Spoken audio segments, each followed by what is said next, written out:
Hi viewers, welcome back to my channel. বন্ধুরা, নতুন একটি ব্লগ নিয়ে আপনাদের সামনে চলে আসলাম। প্রিয় দর্শক, আগে পর্বে যে ট্রেনটিতে গিয়েছিলাম পাথর লোড করা, আর সেই ট্রেনটি বেনাপোল লাইনে পাথর ফেলার জন্য অগ্রসর হচ্ছে। এই যে 2-3 দিন দাঁড়িয়ে থাকার পর ট্রেনটি আজকে সিগন্যাল পেয়েছে দুপুরের দিকে। ট্রেনটি ধীর গতিতে যেখানে পাথর ফেলবে সেখানে চলে আসছে। তো বন্ধুরা, ভিডিওটি একটু বড় হতে পারে, বেশ বড় হতে পারে। আশা করি আপনারা ধৈর্য সহকারে সম্পূর্ণ ভিডিওটি দেখবেন। তো বন্ধুরা, ট্রেনটি যেহেতু ফুললি লোডেড ট্রেন, যার কারণে গতি খুবই সীমিত থাকে। যার গতি বেশি হলে লাইনচ্যুত হওয়ার সম্ভাবনা থাকে অথবা কোনো অঘটন হতে পারে। বন্ধুরা, এই যে দেখছেন ফুল পাথরে ভরা সম্পূর্ণ। এই পাথরগুলো ইন্ডিয়া থেকে ইম্পোর্ট করা হয়েছে। তো বন্ধুরা, এই ট্রেনটি যে লাইনটা দেখছেন সামনেই বলা যায় যে খোলাডাঙ্গার ওই দিকে আজকে এই পাথরগুলো ফেলবে। ট্রেনটিতে মোট 8টি এরকম কোচ আছে। পাথর বোঝায় সম্পূর্ণ গোষ্ঠী। যে বন্ধুরা দেখতে পাচ্ছেন পাথর ফেলা শুরু হয়ে গেছে।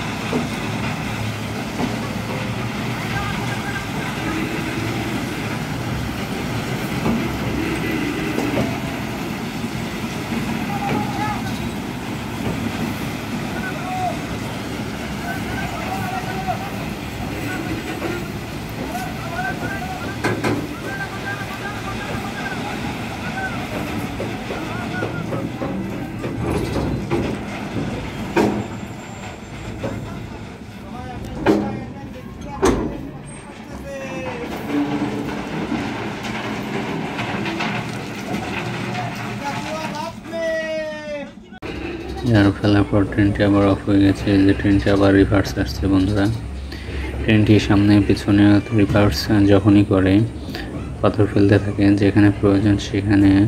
এই যে এই পাশে এখন রিভার্স হয়ে ট্রেনটি উল্টো চলছে, সে সময় যেখানে একটু পাথর কম পড়েছে সেখানে আবার আস্তে আস্তে অল্প অল্প করে পাথরগুলো ফেলছে।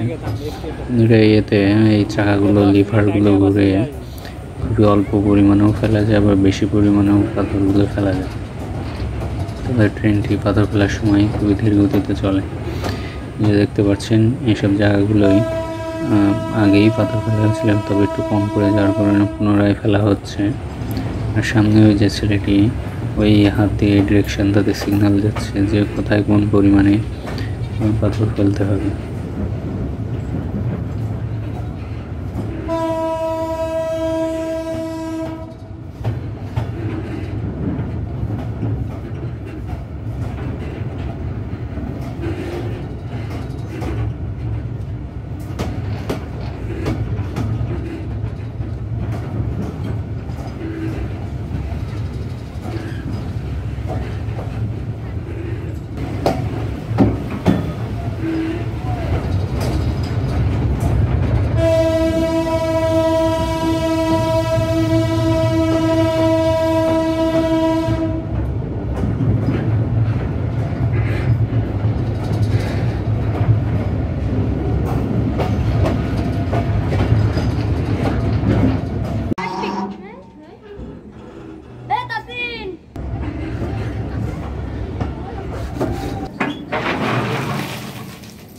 ট্রেনটি একাধিকবার সামনে পিছনে এরকম করতে থাকে।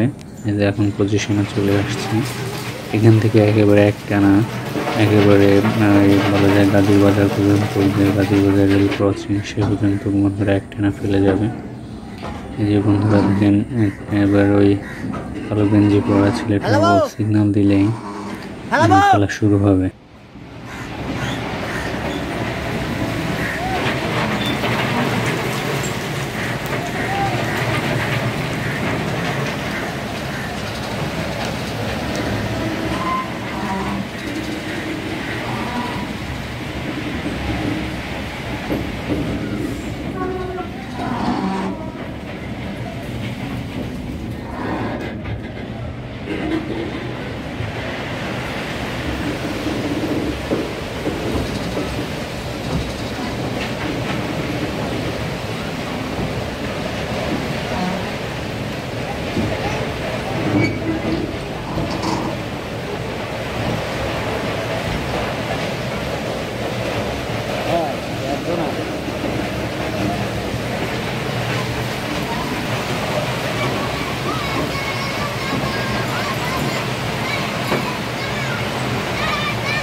লাইনে পাথর ফেলা শেষ। সম্পূর্ণ 8টি যে কেরিয়ার ছিল, স্টোন কেরিয়ার, সবগুলো শেষ হয়ে এখন ট্রেনটি আস্তে আস্তে রিভার্স করছে। এখন জংশনের দিকে ফিরে যাবে।